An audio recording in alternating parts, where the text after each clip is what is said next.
I came to All India Institute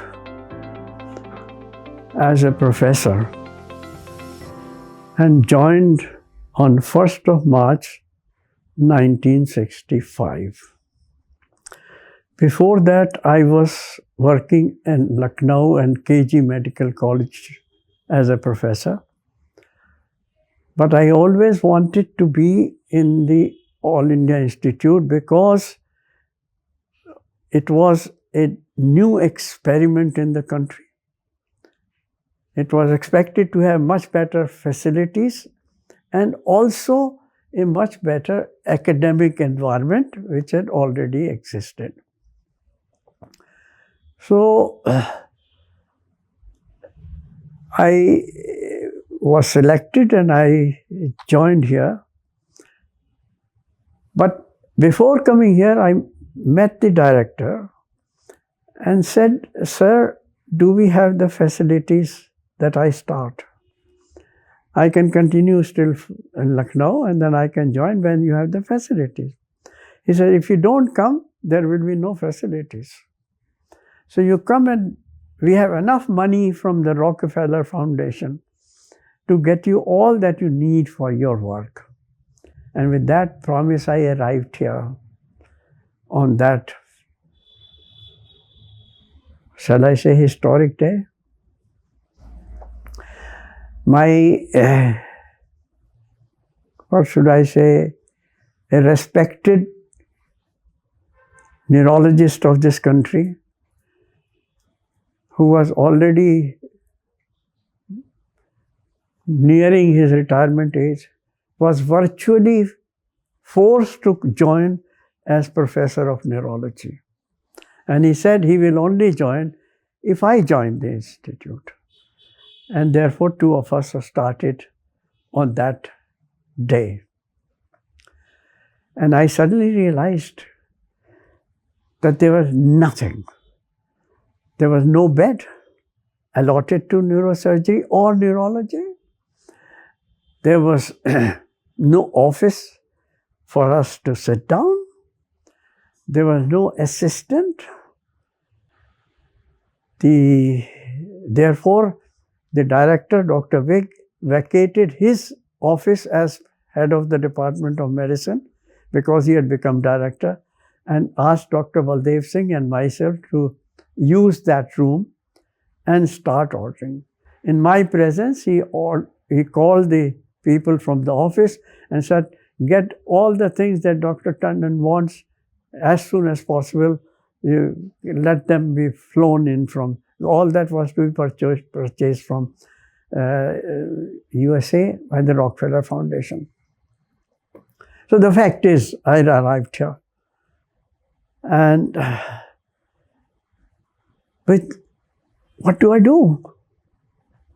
So I said, I will first start to at least examine patient and decide who needs neurosurgery, along with the chief of neurology.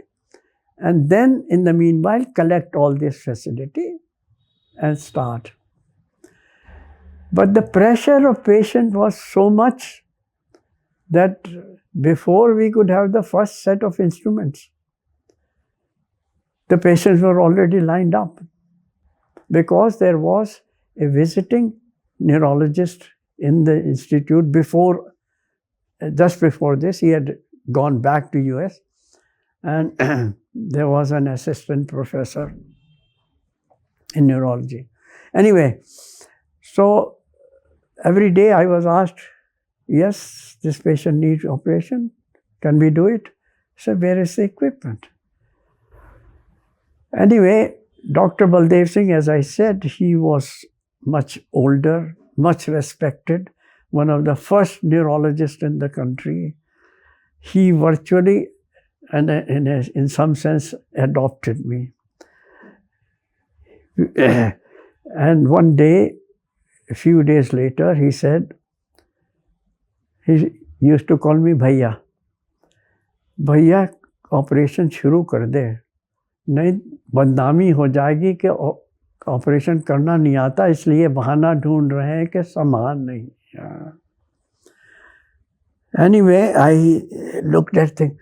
My chief from Norway, who had come here to Lucknow in a few months before in Lucknow, he brought some instruments with him and he left with them and said, I can't take them. My heart doesn't permit me to take this back because with these facilities you have, I'm surprised that the patients can be operated upon. Anyway, those instruments I brought from Lucknow with me. And for trial's sake, on the 24th of March, I did the first operation. And as beginner's luck, it turned out to be one of the most bloody spinal tumor that I had ever operated in my life before or after. It took me 5 hours of work and with few bottles of blood. But luckily, the patient woke up and started to show movement in his paralyzed limb. That gave me courage. And therefore, as I said, it is not only that I did not have an operation theatre, this was a general operation theatre. The neurosurgical basic equipment which I all had in Lucknow was not here. Some old American army, when going away from India, had sold some of their equipment, which was bought, and that was certainly not suitable for the type of surgery we were supposed to do. That was meant for orthopedic surgery. Anyway, so I took courage, and a few days later I did a second operation, and then a third operation. But they were all spine operations. This was not brain operation. In the meanwhile, there was a patient admitted under the then director, Dr. Wig, who was chief of medicine also, who was around 55 or something, semi-conscious, hardly difficult, very difficult to arouse, paralyzed on one side, and his Dr. Wig's resident came to me and said, Professor Wig wants you to see the patient. And I examined and I said, the patient has a brain tumor. His condition is very critical, and I don't think this should be the first patient I should operate. Because both my mentors in Oslo and in Montreal had told me, when you have the beginning surgery there, don't think what would have been done in Oslo or Montreal. Just think whether you will be able to see your patient alive at the end of your surgery. Anyway, to cut the story short, after a lot of trouble, we've diagnosed by a very poor diagnostic facility that we had, that he had a very big tumor in the what we call the frontotemporal region, and I agreed to operate. And the whole procedure started at 8. The operation started at 11 after the investigation. And the instrument was such that to open the skull, it took me more than an hour, which should take 15 minutes. Anyway, we operated, and Dr. Baldev Singh stood behind me all this time. Then around 5 p.m. he said, Bhaiya, bahut kar diya, ab band kar de. I said, if I close now and the patient doesn't survive, I won't know where I go. So I continued. And then after a little while, I suddenly found the condition suitable enough that I can close. And I closed. And I waited there to see the patient wake up. And then he woke up. And only then I went home to have my dinner, came and stayed with the patient during the night. And he progressively woke up and started to talk, answer my simple question. Anyway, that was the first brain tumor operated in All India Institute of Medical Sciences.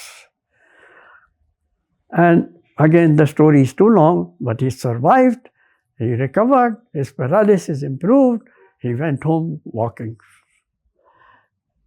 That gave me courage, and after a couple of more spine operations, I did 3 or 4 more brain tumors, and to my good luck, they all survived. And that's the story. By that time, Dr. Banerjee had not joined me. I had no assistant. The nurse didn't know how to assist in a neurosurgery operation. And you know where we are from that.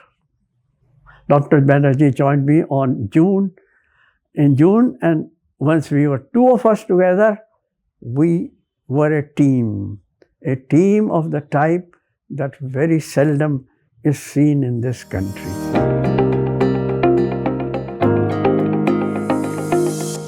Neurosurgery was full of memories for the person who operates. It has much changed since that time. Today it is a different world. But those days, every patient that we could bring out alive was a blessing of the Lord. I'll tell you another story then, since you asked. There is a patient with a brain tumor whom I was operating. And he was bleeding like, and they all bled, and their blood was going in. And suddenly the anesthetist said, "Sir, I can't feel the pulse." I said, "What?" He said, I can't feel the pulse. So, yes, what do I do? I said, "Just revive him." They tried something. I had no choice. I took off all the dressing on the head, opened his chest, cut down the chest, took the heart in my hand, and pumped with my own heart. And sure enough, the heart started to beat, and the blood started to change its color from blue to red. And I continued the rest of the operation and removed the brain tumor. He went home, healthy. So the stories are in any number. We used to say that you don't predict. The easiest of the operation may turn into a disaster, and the most difficult of them may turn into a joy. And you lived for that every day. Every time you operated a case, you wanted to see the patient wake up. Every time you operated on somebody paralyzed, you wanted to see the patient has started to move and not become worse.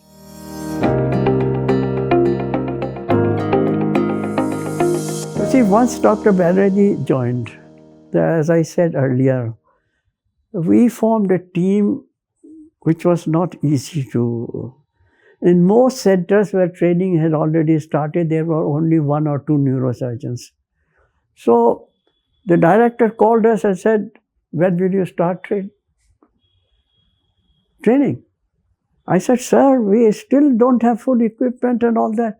He said, "But you have to start someday.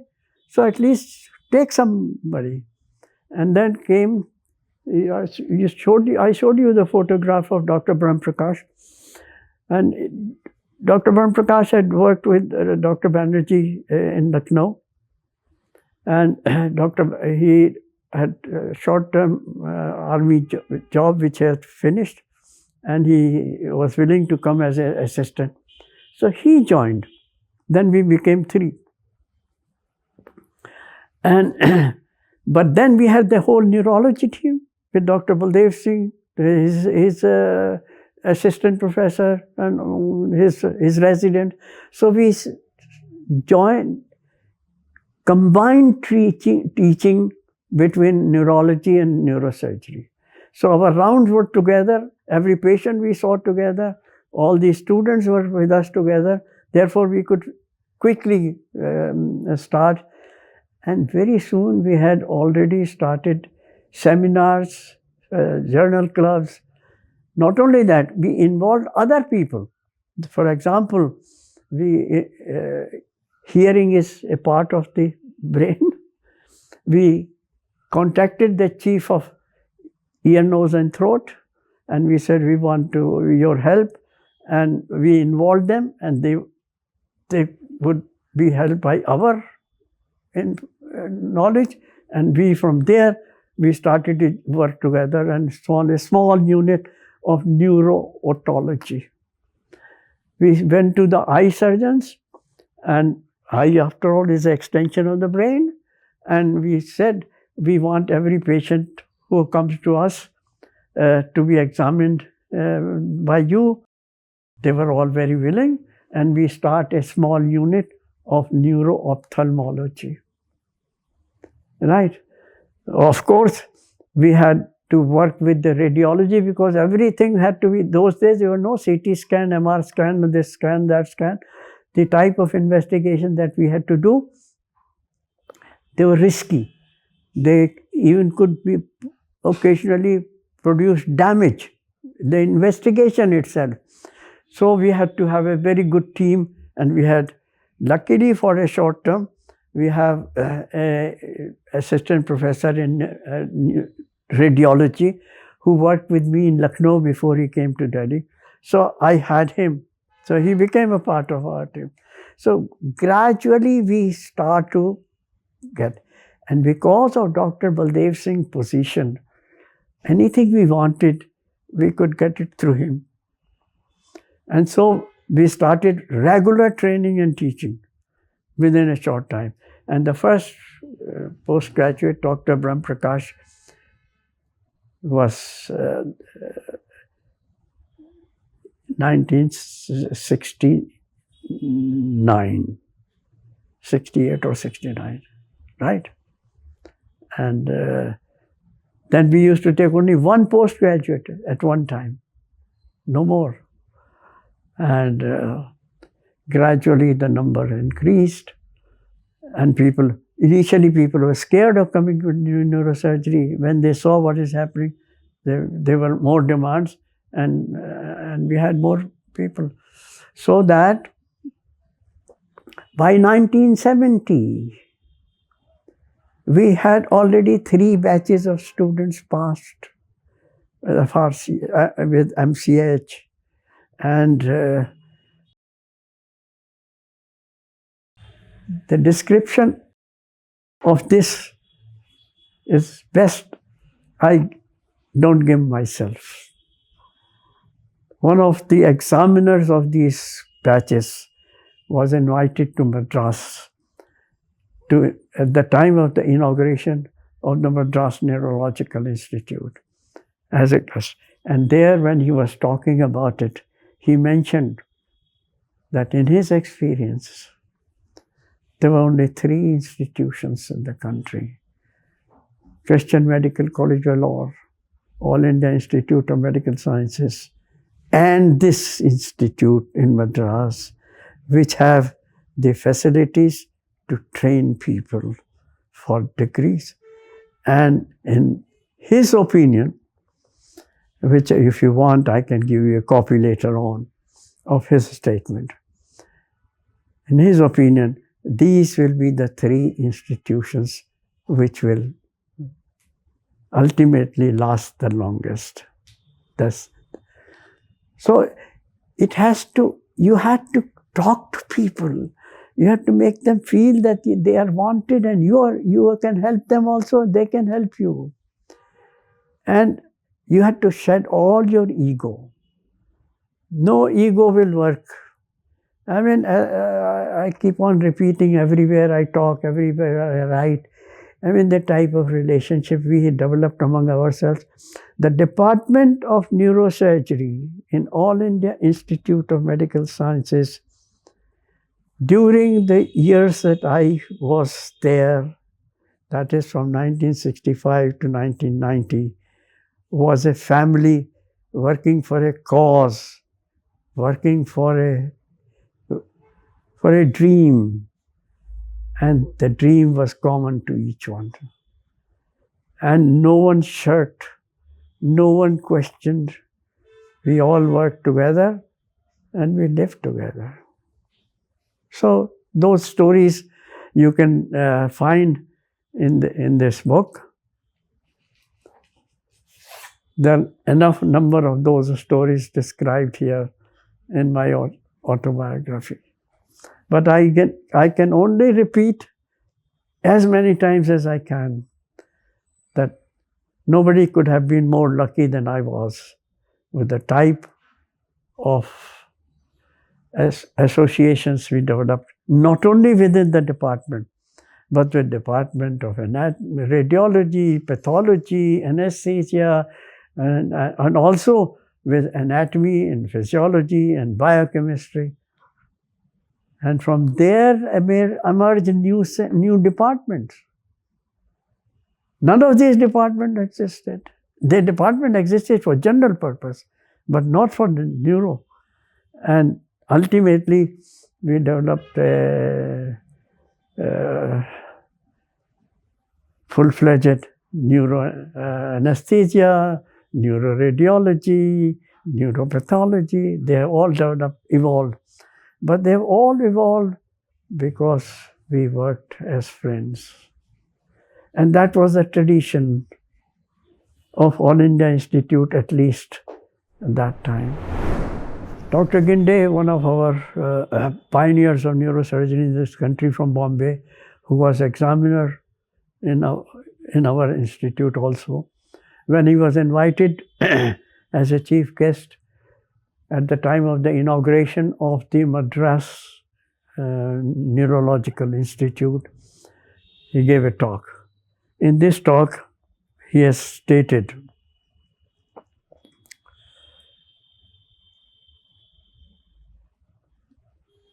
and I read out to you.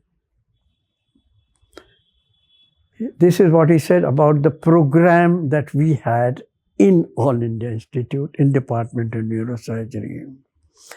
Postgraduate training in neurology and neurosurgery was begun soon after, and the first 2 batches have already passed after completing their training. Right? Possessing practically all required equipment, medical and paramedical staff, secretarial assistance, reference library, facilities for research, and continuous in-service residency program, this institution has come up to the expectation of the founders and other observers as one of the best in the country for training undergraduate and postgraduate students practically in all specialties. It's like Christian Medical College and Hospital of Vellore. I predict that these two institutions, Vellore and All India Institute, and this center, Institute of Neurology here in Madras, are likely to remain in the forefront as the main training centers in neurological services for quite some years. This unsolicited commendation, considering us at par with the 2 departments that had existed already for 15 years before us, at least reassured us that we were in the right path. Let me conclude this dialogue that we have. It has been stated that an institution is the lengthened shadow of an individual. If there is one example to disprove this adage, the Neuroscience Center is one. It was born in the dream of several nurtured with the selfless, dedicated service of many who submerged their ego for a cause greater than themselves. Working as a team, the parallel of which could hardly be found anywhere, I mean it. No sacrifice was greater for establishing a center of excellence. Posterity will judge whether they succeeded or not, but no one would deny that they attempted. Unlike many other such centers in our country, even after the departure of those who initiated it, the center continues its journey to greater heights, as will be obvious from the story told by those who have succeeded, which probably will be recorded in the similar manner in which it is done. I hope and pray that the center will continue to live up to the foundation stone.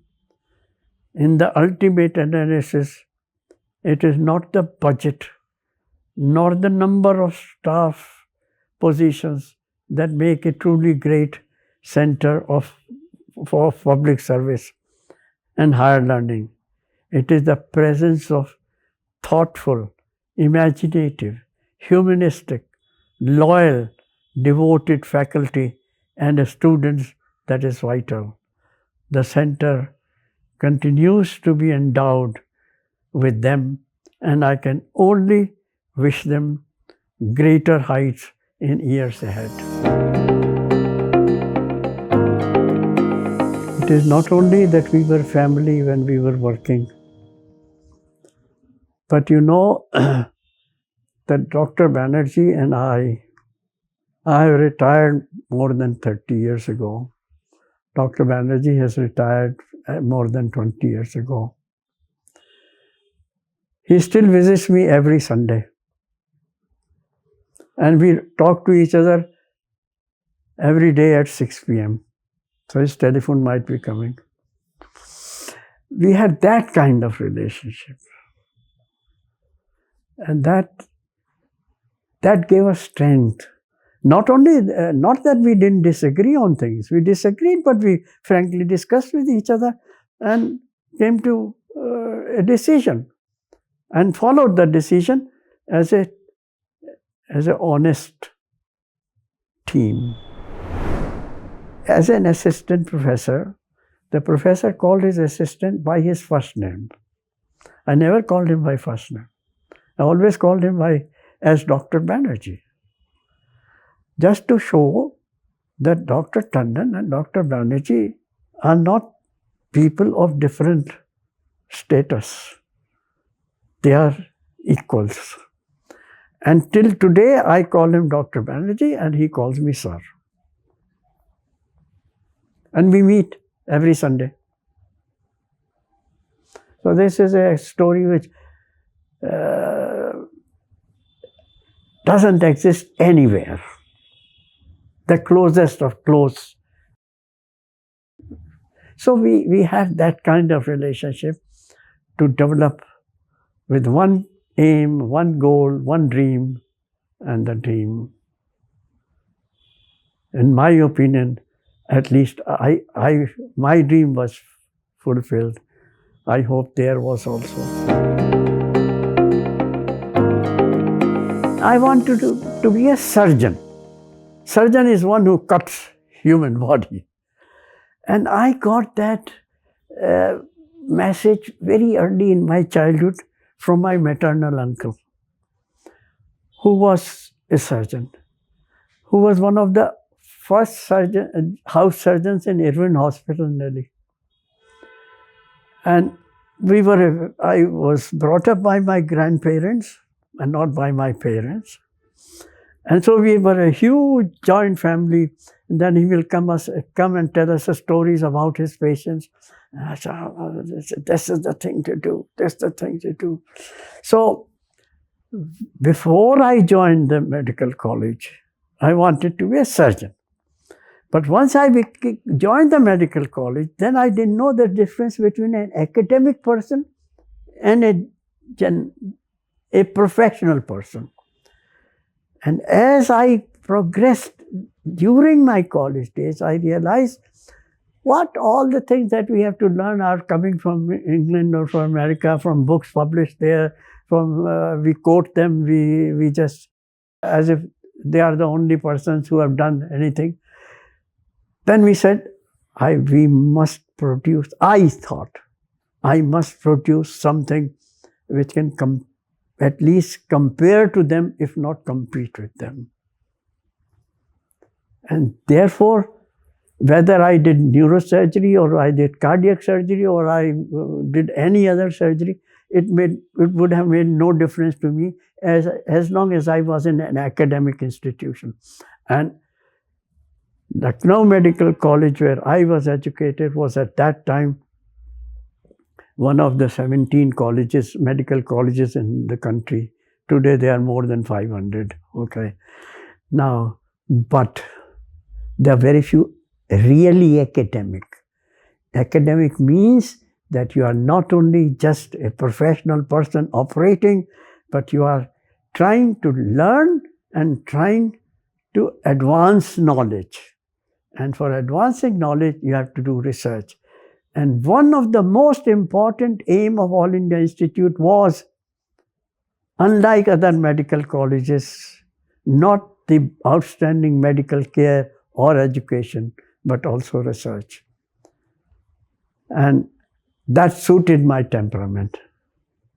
And I had seen that. Before I came to India, I had already published a monograph. Right? Because I saw those people, how they do it. And they were surprised. My other American residents who worked with me, they were totally surprised how I've done it.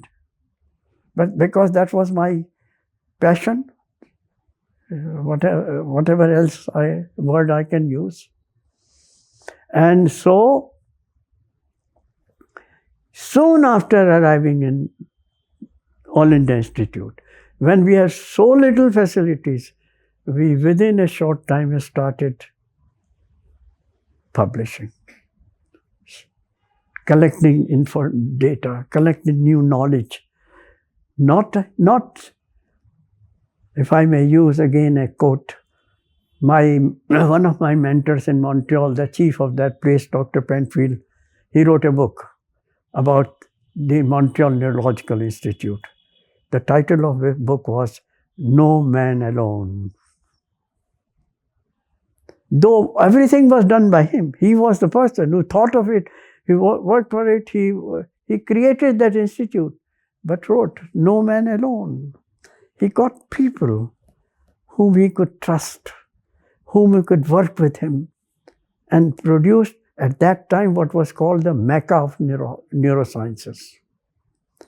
And this is how dreams evolve, right? And we wanted to say something like that. Nothing like that existed in the country. Though, as I said, the Vellore Center was very good. They had all kinds of specialists there, but they were not cohesive together. We wanted them together as one family, one group who will work together for one cause. And that cause is the excellence in whatever you do. My message is, be honest to yourself. Be honest to those with whom you interact. And be a servant of this country to take the name of this country higher. Nothing is greater. Nothing is greater. You will feel that joy afterwards. You may not You may have to do a lot of sacrifice for it. But once you have done it, you know the joy is absolutely unbelievable. And as I say, I share with my colleagues from the department even today. I have another institute, the National Brain Research Center. The same relationship there with them. Right? And to me, well, there can be circumstances in the family where needs are different, or you may be a person by nature that you are not interested too much in spending time in reading and writing and going to meetings, attending meetings and giving talks, etc., etc. You may think that is waste of time. I have never thought of that. But I enjoyed it.